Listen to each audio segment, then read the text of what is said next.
আসসালামু আলাইকুম। কাছে এবং দূরে যে যেখানেই আছেন আশা করি নিশ্চয়ই ভালো আছেন। আমরাও আল্লাহর রহমতে ভালো আছি। আমাদের খুবই পরিচিত একটি ফুল হলো বাগানবিলাস। বাগানে যদি একটা বাগানবিলাস থাকে তাহলে সৌন্দর্যটা আরও দ্বিগুণ করে তোলে। তাই ছাদ বা বারান্দা বাগানে অথবা বাড়ির আঙ্গিনায় লাগাতে পারেন একটি বাগানবিলাস গাছ।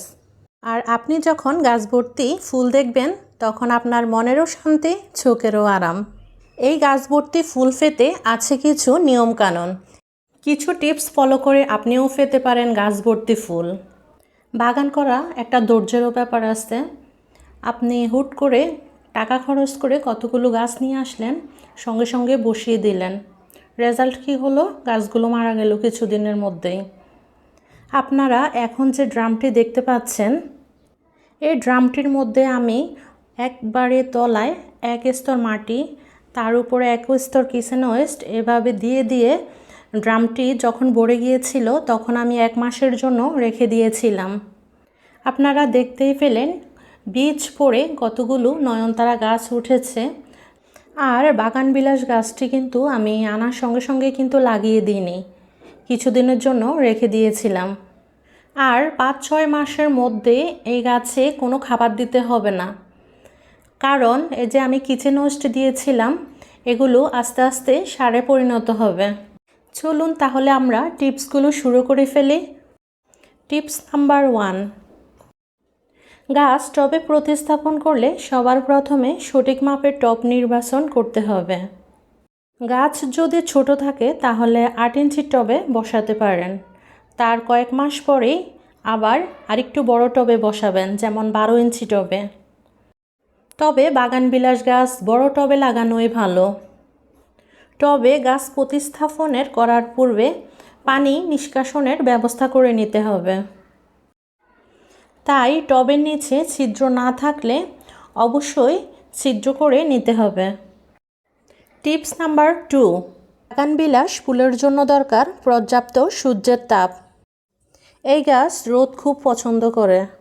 এই গাছ দিনে 4 থেকে 5 ঘন্টা সরাসরি যেন সূর্যের রোদ পায় এইরকম জায়গায় রাখতে হবে। গাছ যত বেশি রোদ পাবে তত বেশি ফুল দিতে থাকবে, কারণ এই গাছের খুব বেশি এনার্জির প্রয়োজন হয়। আর গরমে অনেক সময় দেখা যায় ফুলের রং একটু হালকা হয়ে গিয়েছে, তবে এতে ভয় পাওয়ার কিছু নেই, রোদের কারণেই এই রকম হচ্ছে। আমি এই গাছটি নিয়েছিলাম শীতের একেবারে শেষের দিকে, তখন ফুলগুলো ছিল রেড কালারের। বসন্তের শুরুতে যখন আবার নতুন ফুল ফোটা শুরু করলো তখন আমি দেখলাম যে ফুলগুলোর কালার একটু হালকা রঙের।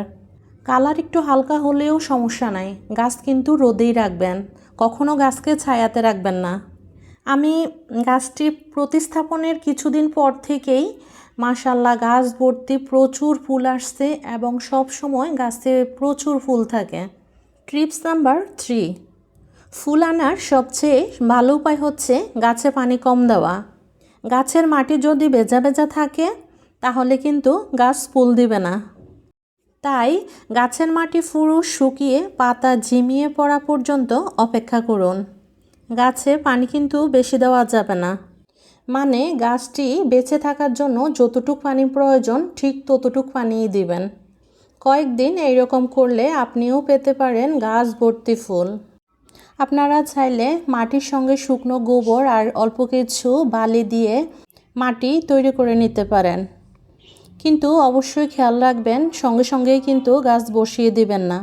মাটি তৈরি করার পর 6 থেকে 7 দিনের জন্য মাটিগুলোকে রেখে দিবেন।